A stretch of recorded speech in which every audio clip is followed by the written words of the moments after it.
నిన్న అనంతపురం జిల్లాలో ఘోరం అయితే జరిగింది భయ్య. నిన్న రాత్రి అనంతపురం జిల్లాలోనే ఒక రామాలయంలో రథం అనేది దగ్ధమైంది.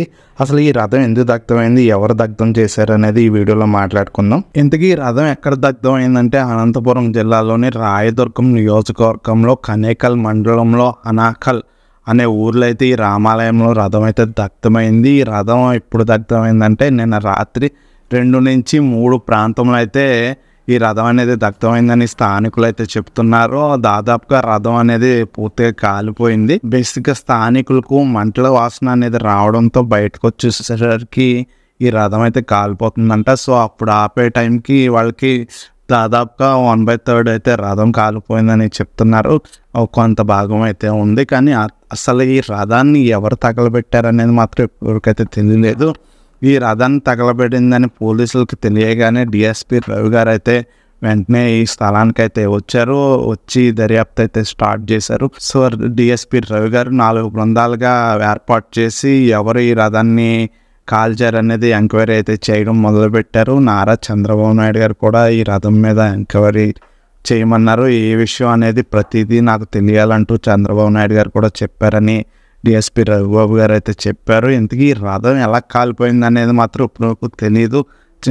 అందరూ అనుకున్నట్టుగా సిగరెట్ కాల్చి కానీ మందు బాబులు కానీ అనుకోకుండా కానీ కాల్చింది అయితే కాదని స్థానికులు అయితే చెప్తున్నారు. ఇది కావాలనే చేసిన పని. ఇది కిరోసిన్ కానీ పెట్రోల్ కానీ పెట్టి అంటిస్తే కానీ ఆ రథం అనేది కాలదో. సిగరెట్ వల్ల ఈజీగా కాలిపోయే రథం కాదని వాళ్ళైతే చెప్తున్నారు.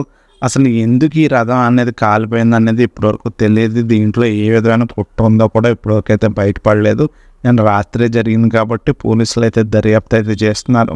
కానీ ఏపీ స్టేట్లో ఇప్పుడు ఆల్రెడీ ఒక లడ్డు వివాదం అనేది చాలా ఎక్కువగా జరుగుతుంది. ఈ లడ్డు అనేది చాలామంది మనోభావాలని దెబ్బతీసింది ఖచ్చితంగా.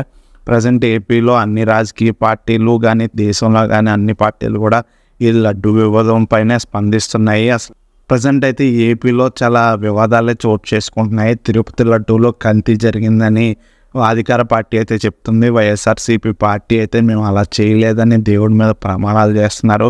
అసలు ఈ లడ్డు వివాదంలో అసలు నిజాలేంటో అప్పటివరకు తెలియదు. ఒక అతను అంటారు పంది కొవ్వే ఎక్కువ రేటు మామూలు నెయ్యి కన్నా అని కూడా కామెంట్ చేస్తున్నారు. మరి అది ఎంతవరకు సమంజసం నాకైతే తెలీదు. దేశవ్యాప్తంగా అయితే ఈ లడ్డు గురించి అయితే చర్చ జరుగుతుంది రీసెంట్గా. అంతేకాదు తిరుపతి లడ్డూలో పొగాకు యొక్క పేపర్ కూడా వచ్చిందని ఒక వీడియో అయితే వైరల్ అవుతుంది. మరి ఇంకేంటి ఇది, ఇలాంటి విషయాలన్నీ జరుగుతున్నప్పుడు గవర్నమెంట్ అనేది చాలా సివియర్గా యాక్షన్ తీసుకోవాలి. 2020లో అంతర్వేది రథం జరిగింది. ఇప్పటి వరకు ఆ కేసు ఏమైంది అనేది ఎవరికి తెలియదు. సిబిఐకి కూడా వెళ్ళింది.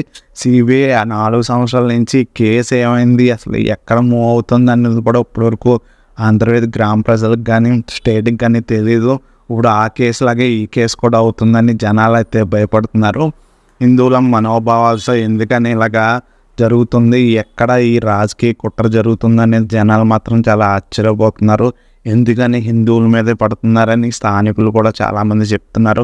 హిందూ వాదులు కూడా అదే చెప్తున్నారు. నాకు మందుబాబులు అయితే గౌకుని చేసి ఉండొచ్చు, కానీ మందుబాబులు అంత పర్టికులర్గా అయితే చేసి ఉండరు. మరి రాజకీయ కుట్ర అయి ఉండొచ్చు, కానీ ఏ రాజకీయ పార్టీలు అనేది ఎవరికి తెలియదు. దర్యాప్తులు అయితే తెలియాలి. నాకు తెలిసి చంద్రబాబు నాయుడు గారు సివియర్గా తీసుకుని కేసుని ఖచ్చితంగా విచారించాల్సిన అవసరం ఉంది. ఎవరు చేశారనేది, ఏ దూల పనులు వాళ్ళు చేశారనేది కూడా బయటికి రావాలి. ఖచ్చితంగా ఇలాంటి విషయంలో హిందువులందరూ సమన్వయం పాటించాలి. ఖచ్చితంగా ఈ విషయాన్ని ఖచ్చితంగా సీరియస్గా తీసుకోవాలి. ఆ రథం ఎందుకు దగ్ధమైందో కూడా తెలుసుకోవాలి. అంతేకాదు అంతర్వేది రథం దగ్ధం యొక్క కేసును కూడా కొలిక్కి రావాలని నేనైతే నారా చంద్రబాబు నాయుడు గారిని ఖచ్చితంగా అభ్యర్థిస్తున్నాను. ఈ రథం తగలబెట్టింది ఎవరనేది తెలియాలి. అంతేకాదు అంతర్వేది రథం తగలబెట్టింది కూడా ఎవరనేది తెలియాలి. ఖచ్చితంగా ఆలయాల దాడుల గురించి కూడా ఈ విషయాలు కూడా బయటికి రావాలి. ఖచ్చితంగా ఎవరున్నది పట్టుకోవాలి. ఖచ్చితంగా హిందువుల మనోభావాల్ని కాపాడాల్సింది గవర్నమెంట్ బాధ్యత. ఖచ్చితంగా ఈ విషయాలు అయితే సీరియస్గా తీసుకోవాలి. ఈ రథం దగ్ధం కేసు అనేది ప్రజెంట్ అయితే ఇప్పటికే అందరికీ తెలీదు. ఒక 3-4 అవర్స్లో అయితే ఈ విషయం అనేది బాగా తెలియడం జరుగుతుంది.